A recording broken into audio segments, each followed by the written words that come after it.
It's a beautiful day in Peaceful Pines, New England.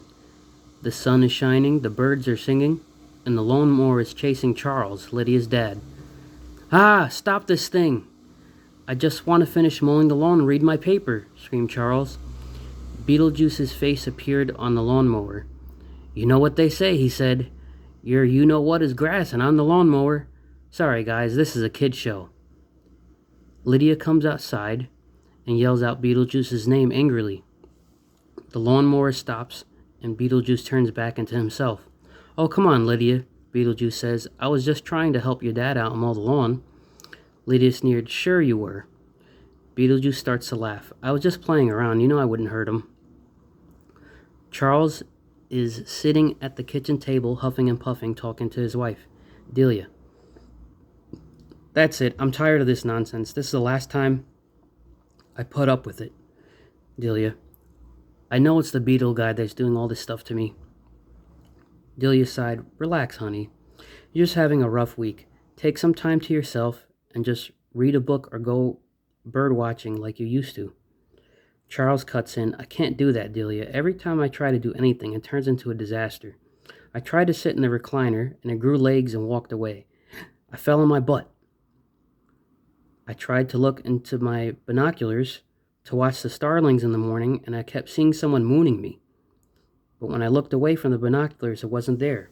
You can't keep denying there isn't a ghost here. Delia looks down to the floor and back at her husband and says, I know, Charles. I try my best to ignore it. But I guess you're right. Lydia was secretly peeking around the corner, listening to the whole conversation. She thinks to herself, I know Beetlejuice could be a pain sometimes, but he's my friend. I just wish he wouldn't bug my dad so much. Charles then says, I was looking through the phone book yesterday, and I think I found a solution. There are these guys all the way in New York that might be able to solve our problems. Delia asks, who are you going to call? The Ghostbusters, Charles says pridefully. Delia butts in and says, I don't know, honey. They might just be snake oil salesmen. I don't trust them. Charles exclaims, I don't know what else to do, dear. We have to give it a chance. I'm tired of going through all this. We need to sit down and talk to Lydia about this. Lydia walks in and says, I heard it all, Dad. Both of her parents look shocked. You were there the whole time you didn't say anything? Asked Delia. Lydia pleaded, please, Dad, don't call them. He's my friend. He won't bother you anymore. I'll talk to him.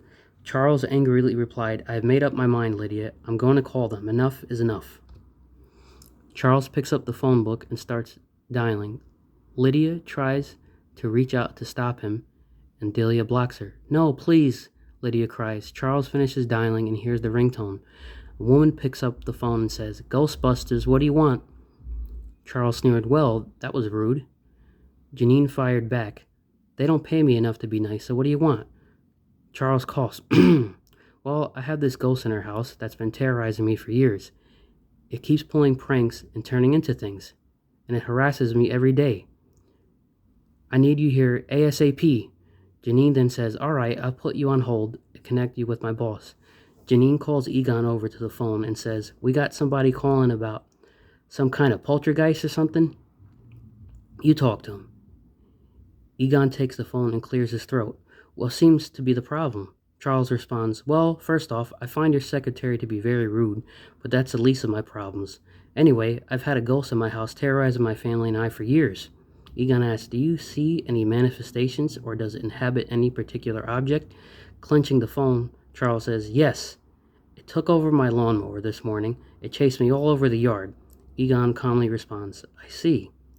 I have one more question for you, sir. Do you or does anyone in your household communicate with the entity? Charles sighs. Yes, my daughter says she's friends with it. Egon raises an eyebrow. Really? This sounds very serious, sir. I'll see to it that we come immediately. What is your location? Egon asks. Peaceful Pines, New England. Charles sighs with relief. Egon tightens his belt and says, all right, my secretary will take all your information and will be there within 24 hours. Charles replies sharply, oh, thank goodness. Egon hands the phone over to Janine and goes to consult the other Ghostbusters. He walks to the kitchen where the rest of the crew is eating, lounging around. Winston was reading a newspaper. looking at the latest Wall Street highlights. Ray was eating pancakes and watching baseball. Meanwhile, Peter was drinking a coffee and looking at a swimsuit magazine. Egon clears his throat. Listen, everyone. We're going on a road trip. Peter sips his coffee and says, I hope it's to Disneyland this time, he quips. Egon replied, it most definitely isn't. Anyway, we're going to New England.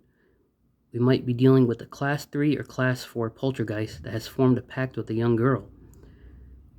We have to make careful preparations and get there pronto. Ray replies, whoa, that sounds serious. Hopefully this is another Gozer situation. Vincent puts down his newspaper and says, oh boy, here we go again, he exclaimed. Slimer then oozes through the floorboards and goes up to Egon's face. Egon backs up and says, yes, Slimer, what is it? We are in a hurry and we must get going. Slimer speaks some gibberish and Egon responds, no, Slimer, you can't come along with us. This is far too dangerous and your presence may compromise our mission. Slimer frowns and babbles in disappointment. All right, let's move, people, Egon exclaims. Several moments later, the crew is almost done packing all the equipment. Unbeknownst to the Ghostbusters, Slimer has snuck aboard the Ecto-1. Ray almost forgot to pack his PKE meter. He runs inside to grab it and throws it in the backseat. Egon then says, all right, gentlemen, and Peter, let's get moving.